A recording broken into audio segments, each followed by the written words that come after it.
Hello दोस्तों, स्वागत है आप सभी का एक बार फिर से हमारे यूट्यूब चैनल में। आशा करते हैं आप लोग स्वस्थ होंगे, मस्त होंगे और अपनी तैयारी में व्यस्त होंगे। मैं पंकज कुमार आपको मध्यकालीन इतिहास या कह सकते हैं मुगल कालीन इतिहास से संबंधित अगली कक्षा लेकर उपस्थित हूँ। आज हम लोग बात करेंगे जो जलालुद्दीन अकबर होते हैं, उन्होंने अपने साम्राज्य विस्तार के लिए क्या उत्तर भारत में ही उन्होंने आक्रमण किए थे, या उनके सभी आक्रमण जो होते हैं उत्तर भारत में किए जाते हैं, या कुछ आक्रमण जो दक्षिण भारत में होते हैं उन राज्यों पर किए जाते हैं।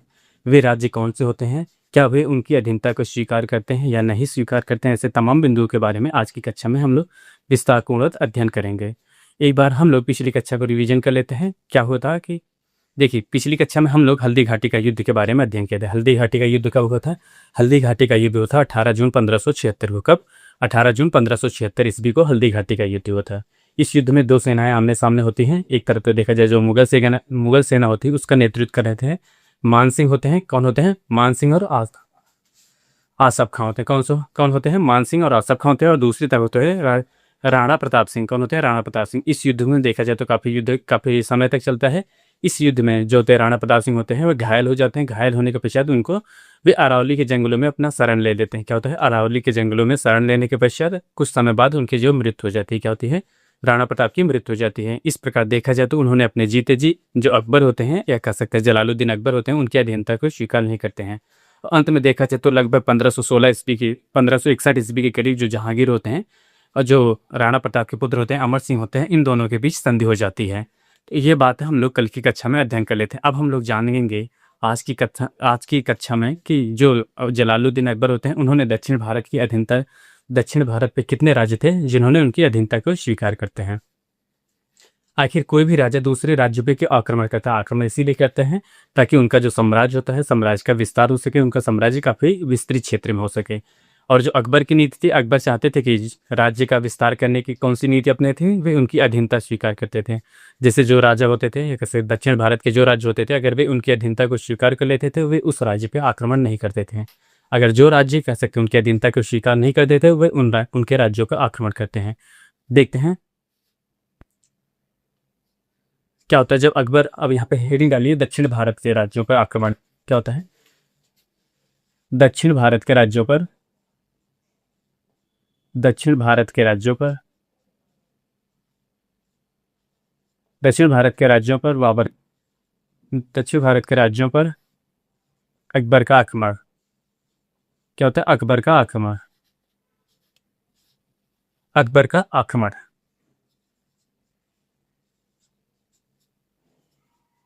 आक्रमण। आखिर ऐसे कौन से दक्षिण भारत के राज्य थे जिन्होंने बाबर की, ये कह सकते हैं जो अकबर होते हैं उनकी अधीनता को स्वीकार कर लेते हैं, और कौन से ऐसे शासक होते हैं जिन्होंने उनकी अधीनता को स्वीकार नहीं करते हैं?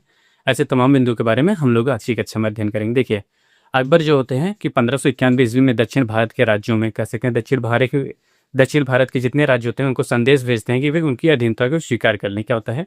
पहला बिंदु क्या होगा? उन्होंने, अगर आपसे क्वेश्चन पूछ ले कि जो अकबर होते हैं उन्होंने दक्षिण भारत के राज्यों को कब संदेश भिजवा कि वे उनकी अधीनता को स्वीकार कर लें, तो आपके सामने ऑप्शन देगा तो 1591 जो ईस्वी होगा, क्या 1591 ईस्वी, वो आपका सही ऑप्शन होगा। पहला बिंदु क्या होगा? पहला बिंदु अब लिखेगा, अकबर ने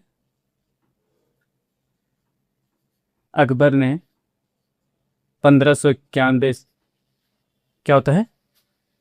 1591 ईस्वी में 1591 ईस्वी में दक्षिण भारत के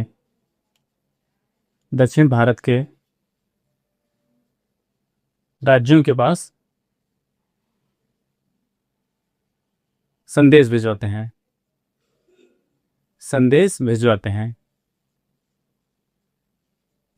हैं। आखिर वे संदेश क्या होता है, उस संदेश में क्या लिखा होता है या क्या होता है, इसके बारे में जान लेते हैं। उसमें संदेश में लिखा होता है कि अगर जो भी राज्य कह सकते हैं भिजवाते हैं, जो राज्य उनकी अधीनता स्वीकार करना चाहता है,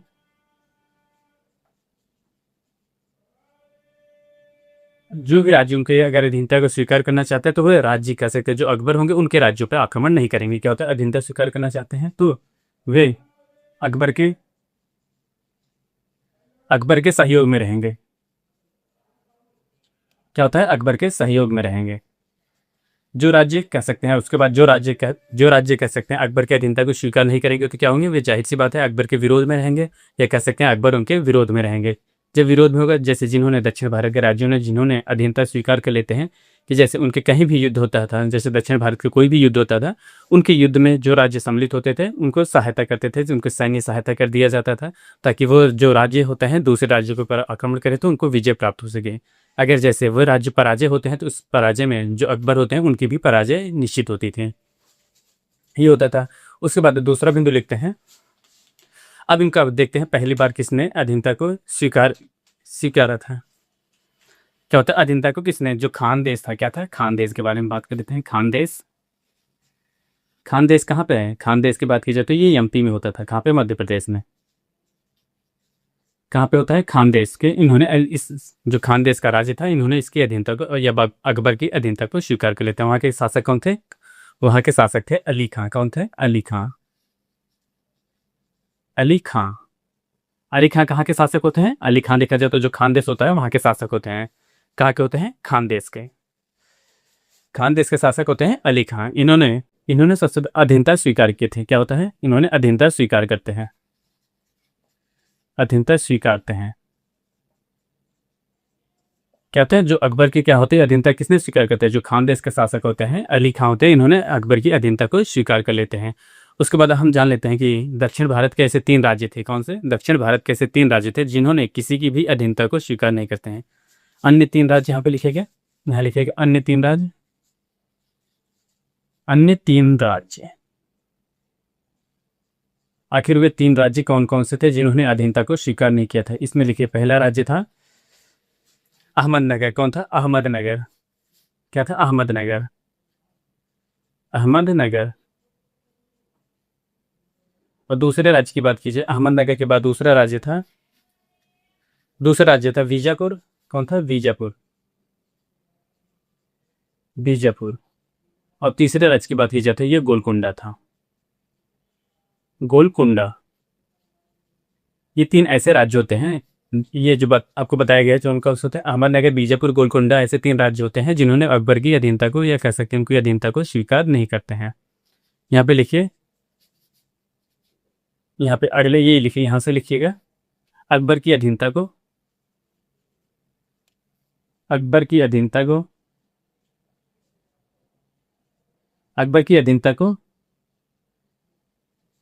अकबर की अधीनता को स्वीकार नहीं करते हैं, स्वीकार नहीं करते हैं, नहीं करते हैं। क्या तो अक्सर आपसे एग्जाम में कभी भी क्वेश्चन पूछा जा सकता है कि दक्षिण भारत के वे कौन से राज्य होते हैं कि जिन्होंने अकबर की अधीनता को स्वीकार नहीं करते हैं, तो उसका सही उत्तर कौन सा होता है।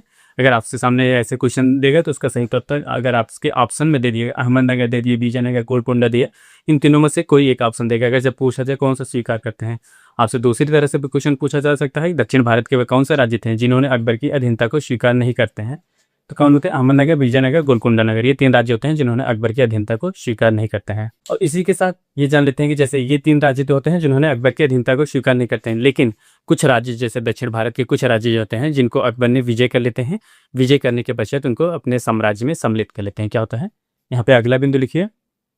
अगला बिंदु क्या बताया गया था, अगला बिंदु लिखिएगा, अकबर ने, आपको बताया कि अकबर जो होते हैं दक्षिण भारत के कुछ राज्य कह सकते हैं, कुछ क्षेत्रों को जीतते हैं, जीतने के पश्चात उसको अपने साम्राज्य में कह सकते हैं, अपने राज्य में सम्मिलित कर लेते हैं। वो बिंदु लिखिए, अकबर ने दक्षिण भारत के कुछ क्षेत्रों को, क्या होता है, कुछ क्षेत्रों को जीतने के पश्चात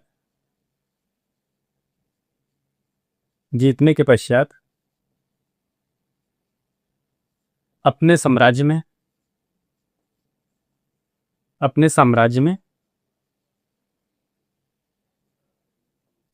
सम्मिलित कर लेते हैं, सम्मिलित कर लेते हैं। ये याद रखिए, अगर आपसे क्वेश्चन पूछ ले कि क्या दक्षिण भारत के राज्यों को जीतने के पश्चात बाबर जो अकबर होते हैं, अकबर ने उन राज्यों को अपने साम्राज्य में सम्मिलित कर लेते हैं या उन्हें एक स्वतंत्र शासक या कह सकते हैं स्वतंत्र राज्य के रूप में नियुक्त करते हैं, बस केवल वहाँ से उन्होंने लगान के रूप में कुछ कर लेते रहते हैं, जबकि इसका सही उत्तर होता है जो अकबर होते हैं उन्होंने दक्षिण भारत के कुछ राज्यों को जीतते हैं या कह सकते हैं कुछ क्षेत्रों को जीतते हैं। जीतने के पश्चात उनको अपने साम्राज्य में, जो दिल्ली का उनका साम्राज्य होता है, उनके उसके अधीन कर लेते हैं या उसके साम्राज्य में सम्मिलित कर लेते हैं। और इसी के साथ साथ जो उन्होंने दक्षिण भारत के जो राज्य को जीतते हैं, दक्षिण भारत के राज्यों को जीतने के पश्चात उन्होंने वहाँ पे 3 सूबे, नए सूबों का निर्माण करते हैं। क्या होता है यहाँ पे अगला बिंदु होगा, जैसे दक्षिण भारत के राज्य, दक्षिण भारत के दक्षिण भारत के कुछ क्षेत्रों दक्षिण भारत के कुछ क्षेत्रों को जीतने के पश्चात, जीतने पर 3 नए सूबों, कह सकते हैं 3 नए सूबे सूबे की स्थापना करते हैं,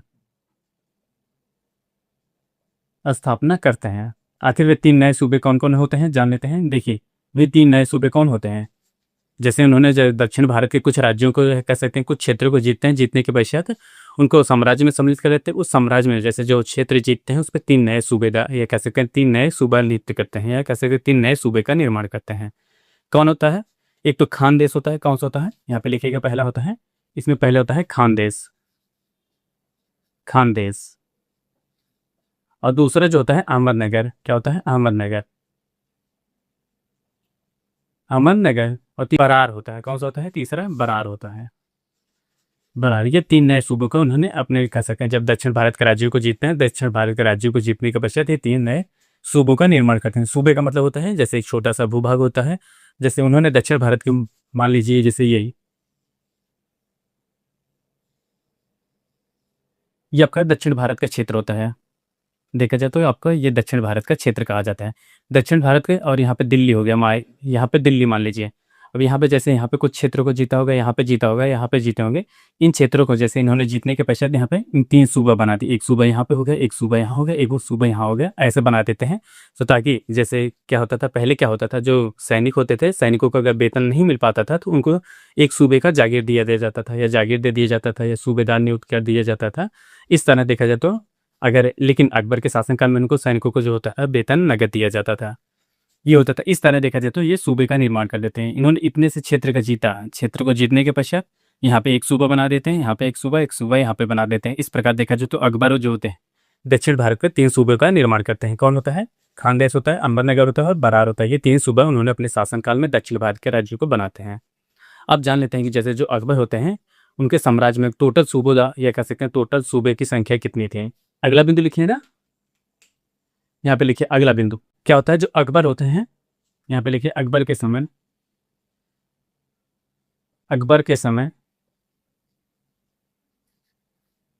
अकबर के समय मुगल साम्राज्य में कितना, मुगल साम्राज्य में,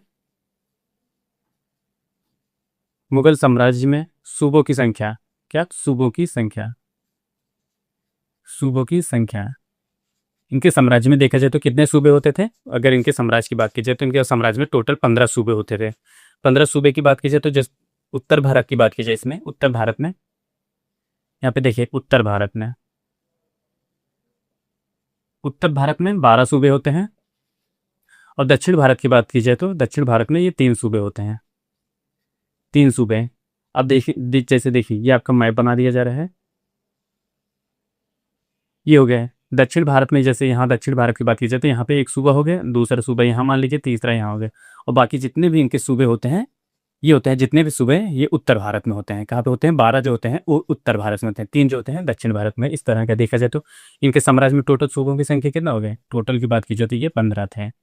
लेकिन अगर बात की जाए तो ओवरऑल कितना जैसे जो मुगल काल के अगर पूरे शासक होते हैं, शक्तिशाली शासक की बात की जाए तो उनके जो औरंगजेब होते हैं, औरंगजेब के शासनकाल में सबसे अधिक सूबों की संख्या होती है, सबसे ज़्यादा सूबे औरंगजेब के शासनकाल में होता है। जबकि औरंगजेब की बात की जाती है वह एक कट्टर शासक होता है, ये कह सकते हैं उनके साम्राज्य में एक दूसरे से उतना घोल मेल नहीं होने की वजह से भी उनके साम्राज्य में इतने सूबे संख्या थी। सूबे की संख्या सबसे अधिक किसकी अगर पूछा जाए तो होता है औरंगजेब के समय में। अगर अकबर के समय में सूबे की संख्या बात की जाए तो ये 15 होती है, उत्तर भारत में 12, दक्षिण भारत में 3 सूबे होते हैं। 3 सूबों की बात की जाए तो ये 3 सूबे जो उत्तर दक्षिण भारत के होते हैं, खानदेश होता है, अहमदनगर, ये बरार होते हैं, ये दक्षिण भारत के 3 सूबे होते हैं।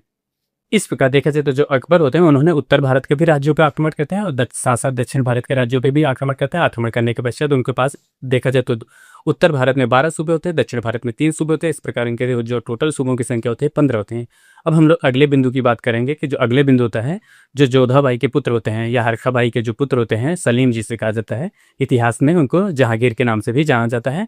उन्होंने जो जहांगीर होते हैं, क्या उन्होंने अपने साम्राज्य में, या कह सकते हैं अपने पिताजी से, अगले बिंदु के बारे में हम जो बात करेंगे उसमें होगा क्या होगा, जहांगीर जो होते हैं या सलीम जो होते हैं, अपने पिता से, या कह सकते हैं पिता से गुस्सा होकर, या कह सकते हैं इन दोनों में तालमेल ना होने की वजह से, या एक दूसरे से झगड़ा करके जो सलीम हो जाते हैं वह चले जाते हैं इलाहाबाद। इलाहाबाद जाते हैं, वहाँ पे स्वतंत्र पूर्वक शासक करते हैं। क्या होता है, स्वतंत्र पूर्वक शासन कर रहे थे।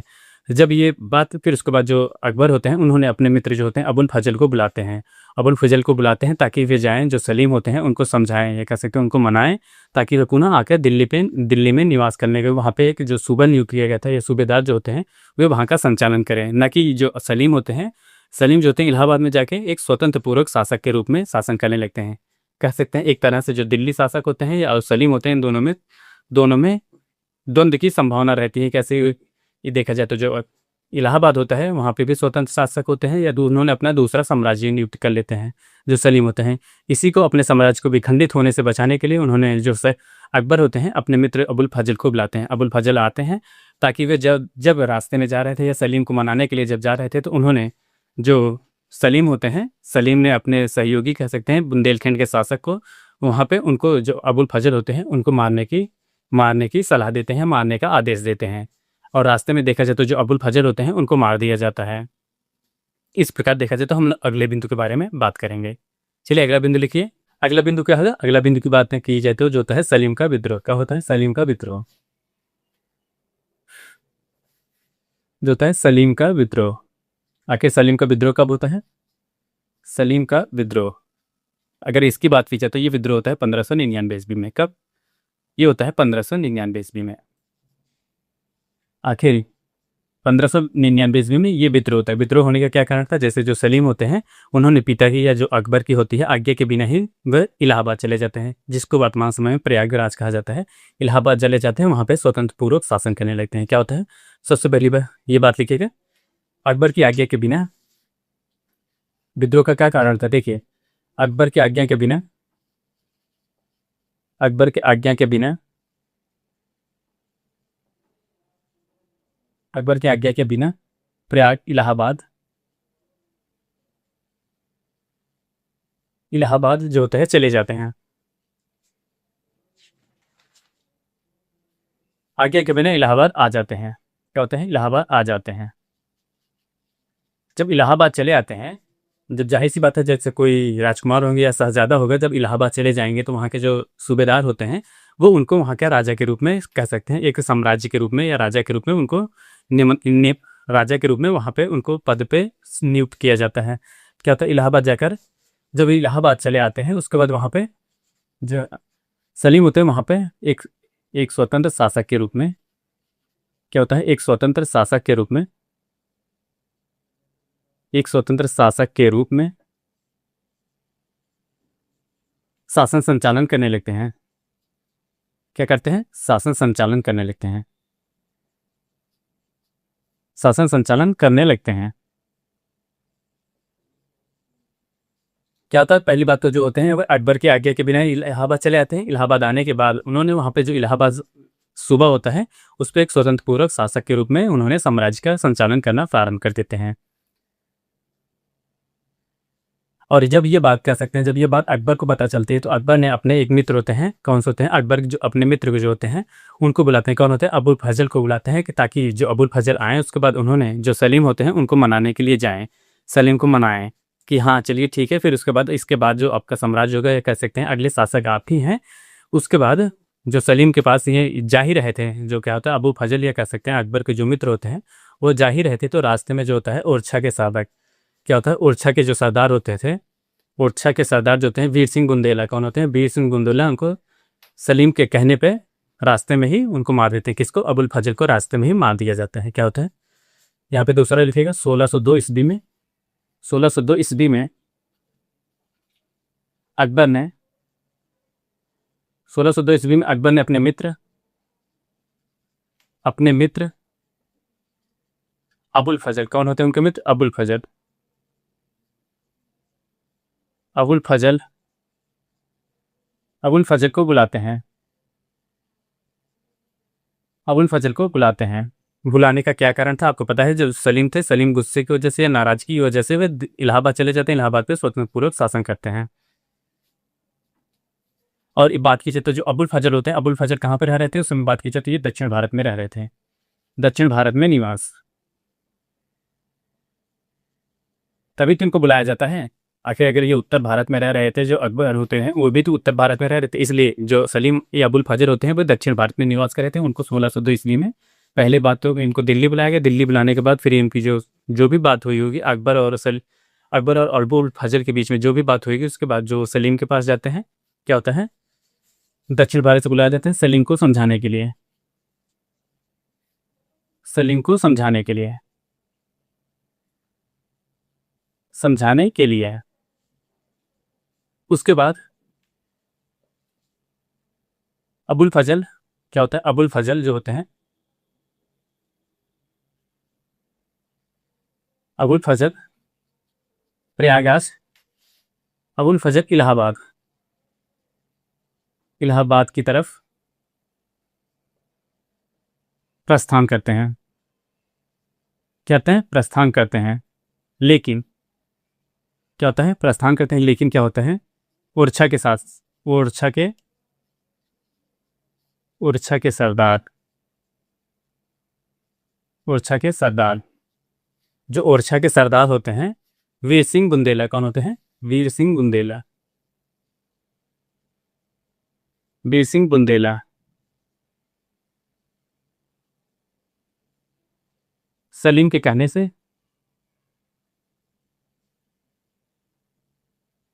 कहने से रास्ते में ही अबुल फजल को, अबुल फजल की हत्या कर देते हैं, हत्या कर देते हैं। क्या होता है, जैसे जो अबुल फजल जब जा रहे थे उनको समझाने, तो रास्ते में जो ओरछा के सरदार होते हैं उनकी हत्या कर देते हैं। और इसके बाद देखा जाए तो जब 1603 ईस्वी में, अगला कदम लिखिएगा, 1603 ईस्वी में जो सलीम की माता होती हैं हरखाबाई, ये कह सकते हैं जोधाबाई, वो उनको समझाने के लिए जाती है। अगला बिंदु जो होता है, इसके बाद जब इनकी हत्या, अबुल फजल की हत्या हो जाती है, उसके बाद जो हरखाबाई होती हैं, हरखाबाई सलीम को समझाने जाती हैं, समझाने जाते हैं, और सलीम उनकी बात मान जाता है, सलीम उनकी बात मान जाता है। और 1603 ईस्वी में आगरा में आकर, आगरा में आकर अकबर से माफ़ी मांगते हैं, माफ़ी मांगते हैं। क्या होता है, जैसे जब वो सलीम जो होता है गुस्से में चले जाते हैं, गुस्से में जाने के बाद उनको समझाने के लिए अकबर ने अपने मित्र जो होते हैं अबुल फजल को दक्षिण भारत से उत्तर भारत के बुलाते हैं। उसके बाद उनको सभी अपना ब्यौरा बताते हैं कि हाँ ये दिक्कतें होती, इसी वजह से सलीम गुस्से की वजह से प्रयागराज चले गए, वहाँ पे एक स्वतंत्र शासक के रूप में, या कैसे स्वतंत्र शासक के रूप में शासन संचालन कर रहे थे। ये बात जब सुनने के बाद जब उनके मित्र होते हैं फिर उनको जाते हैं, जो सलीम होते हैं उनको समझाने के लिए जाते हैं, लेकिन सलीम पहले से ही धार लगा, कह सकते घात लगा के बैठे थे। जो उनके मित्र होते हैं अबुल फजल जो होते हैं, अकबर के जो मित्र होते हैं, उन्होंने ओरछा के जो सरदार होते हैं, ओरछा के जो सरदार थे वीर सिंह बुंदेला जो होते हैं, वीर सिंह बुंदेला को सलीम ने पहले से आदेश दे रखा है कि अगर कोई भी शासक या कह सकते हैं उधर से कोई भी सैनिक हो या कह सकते सेनापति हो, अगर इलाहाबाद की या प्रयागराज के इलाहाबाद की तरफ आए तो उनको मौत के घाट उतार देना ही। और जो बुंदेला ओरछा के शासक होते हैं वीर सिंह बुंदेला, उन्होंने यही कार्य करते हैं। जो अबुल फजल होते हैं उनको रास्ते में ही मार दिया जाता है। और अंत में जब अकबर जो होते हैं और क्रोधित हो जाने के पश्चात जो सलीम की जो माता होती है हरखाबाई या जोधाबाई जो होती हैं, वो फिर उनको समझाने जाते हैं। जब समझाते हैं उसके बाद जो सलीम होते हैं उनकी जो माता होती है उनके द्वारा कही गई बातों को मान जाते हैं। मानने के पश्चात फिर वो पुनः आते हैं आगरा। 1603 ईस्वी में वे आगरा आते हैं, आगरा में अकबर से भी माफ़ी मांगते हैं। इस प्रकार देखा जाए तो आज की कक्षा ये थी। हम लोग कल की कक्षा में ये कह सकते हैं, कल की क्लास में इससे आगे का भाग देखेंगे। उसके बाद उन्होंने जो अकबर होते हैं उन्होंने कौन कौन से और राज्य में अपने साम्राज्य में क्या क्या कार्य करते हैं, ऐसे तमाम बिंदुओं के बारे में हम लोग कल की कक्षा में उपस्थित होंगे। आज के लिए बस इतना ही। आप हमारे चैनल पर नए हो तो चैनल को लाइक करें, शेयर करें, सब्सक्राइब करें। मिलते हैं नेक्स्ट वीडियो में, तब तक के लिए धन्यवाद। Bye bye.